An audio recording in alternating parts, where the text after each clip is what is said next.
One day, a group of students walked in my office and told me that they wanted to hire me because they planned to protest downtown and they were going to burn their draft cards. Studying that problem for a number of years and having participated with the Committee of 1,000 in Chicago and in this planning strategy for planting crosses on the University of Wisconsin-Madison quadrangle, I took the political position that the only thing that people got with the politics of confrontation was a headache or a cracked skull. Now, many of us were really concerned because, being strict constructionalists of the Constitution, we believed that Congress should declare war if they were going to dally in Southeast Asia. Of course, Congress punted. Then they staged an incident called the Gulf of Tonkin, and Congress gave the military authority to send troops officially to Southeast Asia.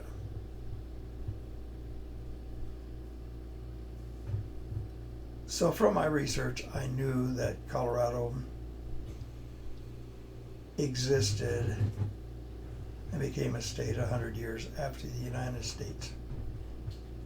A century after the Constitution was drafted and adopted by the United States Congress. Our Constitution, the one in Colorado, called for referendums, citizen initiative, and things such as that the U.S. Constitution didn't.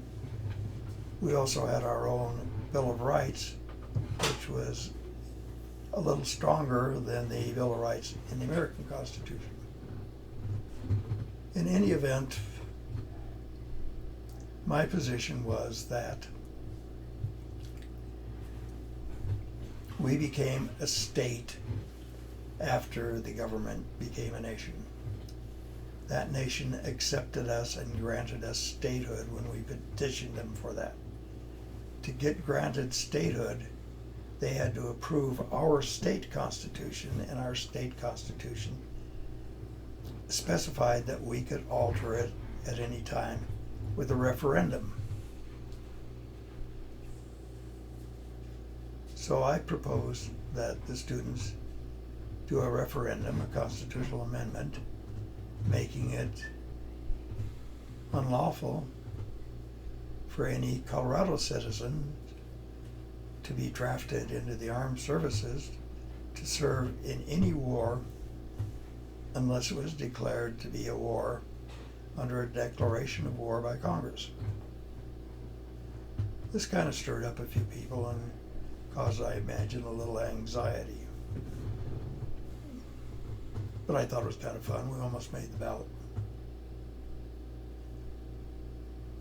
In the meantime, many other intrigues were going on. And my history client, who also happened to be Brzezinski's cousin, disappeared from the university. Nobody knew where he was. Nobody had seen him. And there was a hotly contested divorce between he and his wife. And they hadn't been married that long. He went to Prague and met this woman who was a translator at one of the hotels and whose uncle happened to be the head of the STB, which is the Czech equivalent of the GRU. They got married and she came to Boulder. They had a wedding reception in Lyons, Colorado, at a German restaurant called the Black Bear Inn. And it was revealed there that my client, Mrs. Tannenbaum, had signed her name to the immigration petition, claiming to be a government official and doing that. I don't know whether it's true or not, but Rhea's new wife got an entry visa into the United States, coming from an Iron Curtain country, particularly with her communist territory background in intelligence. It wasn't CIA type intelligence, but it was military type intelligence, like the difference between the KGB and the GRU. So when Rhea disappeared, about the same time Alexander Dubček was trying to leave Czechoslovakia, Mrs. Tannenbaum got accused of conspiring in his disappearance. There was an incident reported in the paper where the police were called, where the Czech Mrs. Rhea accused her husband of trying to kill her, and there was an escape through a second-story window, and all kinds of publicity in the paper. Mrs. Tannenbaum had rented a plane that she claimed Rhea had given her permission to do, and also cashed some of his checks, which was consistent with the interviews that I had with Mr. Rhea. In any event, she was prosecuted in Boulder and found not guilty by reason of insanity. She was also then indicted in Denver and found guilty of a crime, causing a pissing contest between two judges, one in Boulder and one in Denver. The Boulder judge and I had coffee at least once a week during that period of time, and it was kind of an interesting relationship. He had been practicing in Granby, Colorado, where Grand Lake is, and my father was water commissioner for the Colorado Big Thompson project, and this judge had been a water lawyer and known my father, so that's how it happened. Anyway, the end result is during the prosecution of Mrs. Tannenbaum, the press got busy and started digging and digging and digging and found all these little interesting things. And the story was kept in the newspaper for quite some time, actually. A local newspaper reporter named Fred Gillis interviewed me and a few other people several times. The Boulder Daily Camera interviewed lots of people and kept putting stories in. One of the stories was that the president of the university, a guy named Smiley, had been a CIA asset.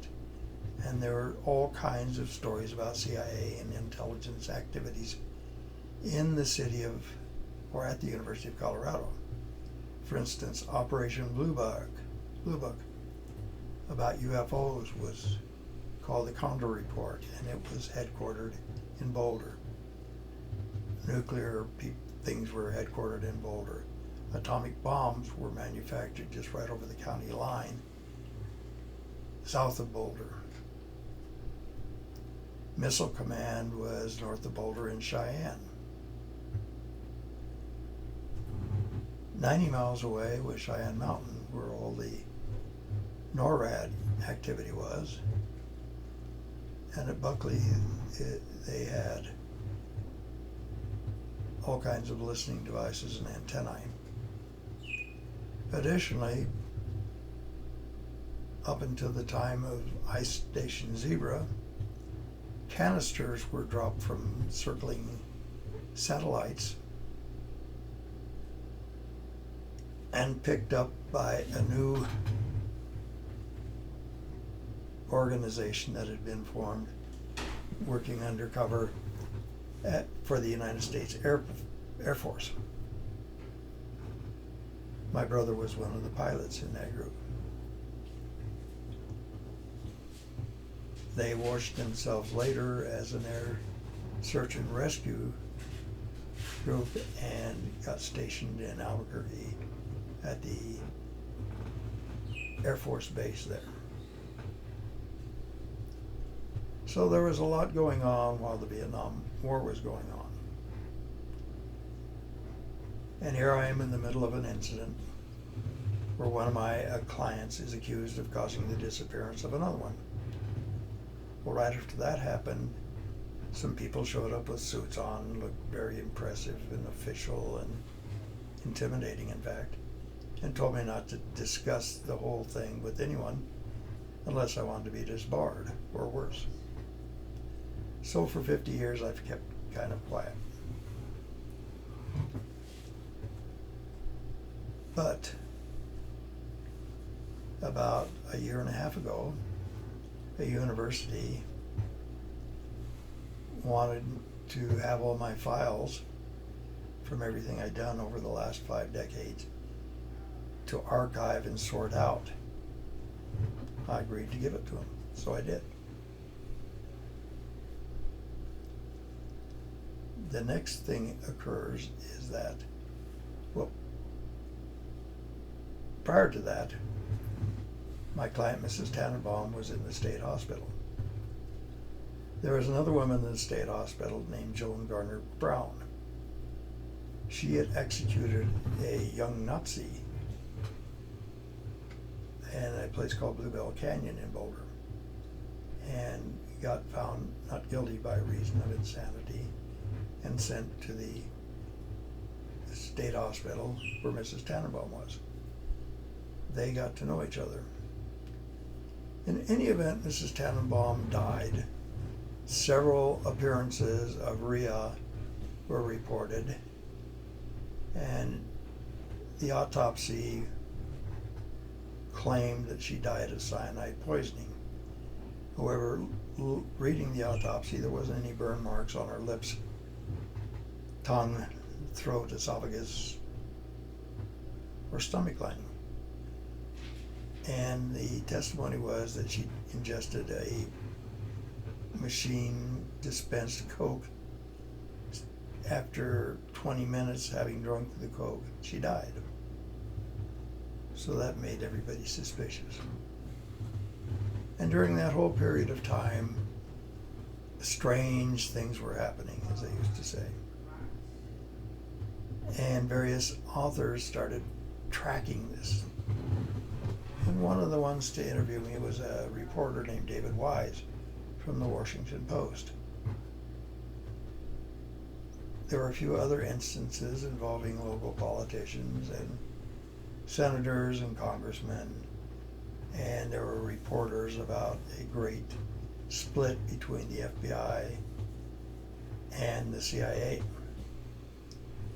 Later I discovered, and even got documents pertaining to that, that Hoover and Helms got into an argument about the Rhea Tannenbaum case, and it caused a breach of liaison between the two agencies. Hoover quit speaking to Helms as they were trying to put together the Houston Plan, consolidating all intelligence agencies into one entity. Well, this was kind of mammoth, and the Nixon administration got tarnished with several scandals, ending with a group of Nixon supporters breaking into this Democratic headquarters in Washington and getting caught burglarizing the offices at the headquarters in Watergate Hotel and office buildings in Washington. It became known as Watergate.